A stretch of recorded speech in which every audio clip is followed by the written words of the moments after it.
What motivated you to introduce the redress legislation? Or maybe even before that, Yeah. How did you first hear about the idea?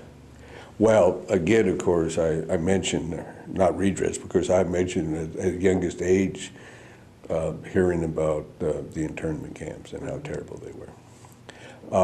But I was, in 1978, I was running for office, running for Congress. And I went to a meeting of the Japanese American Citizen League, the Seattle chapter of the JACL.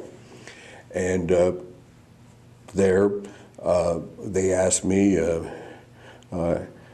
Henry Miyataki and Hiro and Cherry and Kinoshita and others, you know, just more or less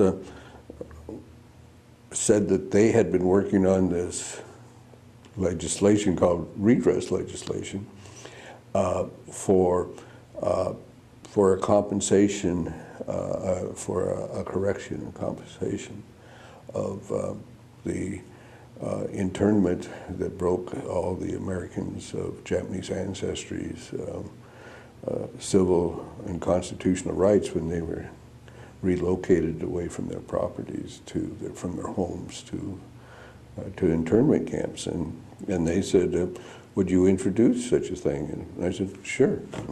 and people look back now and they laugh at that.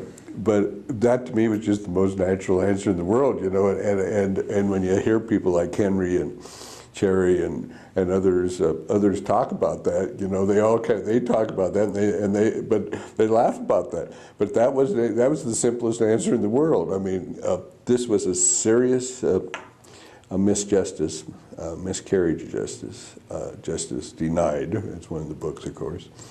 And when they asked, I said, well, sure. I mean, it was the easiest answer, as easy an answer as you could ever give.